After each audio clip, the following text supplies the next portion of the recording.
Salutations everybody, it is Matty here today with a Fallout 4 discussion video. Today we're going to be talking about Vault 118, but before that, I wanted to highlight Loans BE3 Week, which I am taking part in along with a bunch of your favorite Bethesda YouTubers, where we are talking about what we hope to see at Bethesda's E3 conference this year. So if you want to see a week full of Bethesda E3 coverage, then by all means, check out the link down below. Now, let's talk about Vault 118, because in my review, I said it's one of Fallout's best vaults created, and a lot of people wanted to know, why do you think that, Matty? And I couldn't really go into details at the time because I felt like not enough people had played it at that point, because I had it early, so I was well and done with the DLC way ahead of time, and I felt that it would be pointless to talk about it too soon because a lot of people wanted to experience it at their own pace, so I waited a little bit. And I think a lot of people have played Far Harbor and mostly have it finished now, where they can talk about Vault 118, which is a side vault, and also because with E3 leading up, we have really not too much news or stuff to discuss, so that's why we're kind of just discussing random things at this point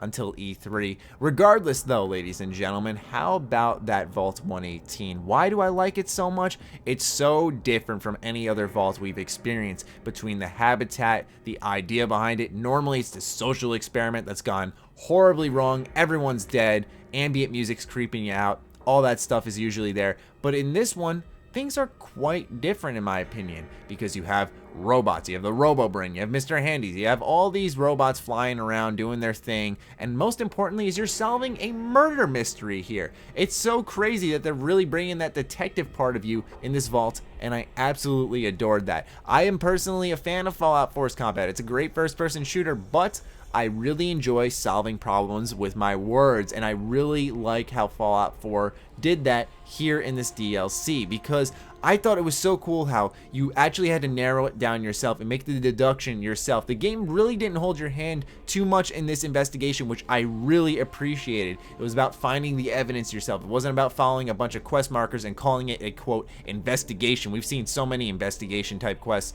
in video games before that are just about following the waypoint and you're technically solving the case. It's a cool theme, but I think this actually did it right, which I think is quite difficult to do, given that's a theme in a lot of games. You look at Batman games, it's always about solving the crime and all that stuff. So I really appreciated that in Fallout, when it was kind of about us using our own intelligence and that we can accuse the incorrect person, which I also thought was a cool mistake that Bethesda allowed us to make. For me personally, I got it correct, and it was really awesome deducing all that information, and I thought it was great how they hid a lot of the information behind certain doors and inside terminals, and you really had to do an actual investigation of the full area to learn what was actually going on here, and it dated all the way back to stuff happening in the pre-war. I also thought it just had one of the best personalities in a vault. It had a very vibrant feel because everyone looks the same, but they all have these distinct personalities because they're the brains of actual people inside these robo-brains. Also, the old-fashioned feel just really clicked with me.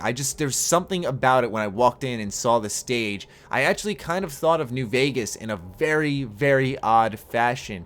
And it's just something that made me feel good when I walked into the vault. It was just a very well-designed vault. It was also kind of sketchy when you saw what looked like originally blood on the ground when you first discovered the dead RoboBrain. I also thought where the vault was set was really cool, considering it was at the bottom of the hotel. It was a good surprise when you discovered it, because you're like, oh, this is a cool location. Lots of ghouls here, lots of cool backstory in this new location. I like that. And you're taking these elevators down, and all of a sudden you stumble upon a vault, and you go, what in the world is this? It was a really good surprise factor that added to the excitement when you initially entered the vault. But regardless, those are just my thoughts on Vault 118. It's something I really did want to talk about on my channel because I think it's one of Fallout's best vaults created. Mine is still, in a weird way, Vault 13. That still holds a very special place in my heart. I just love the development of that throughout the two games, and I think it's cool where it all started. I just really like Vault 13. But for me personally, Vault 118 is way up there, man. That is a fantastic vault, and I hope you guys agree with me. Let me know your thoughts on this in the comments down below.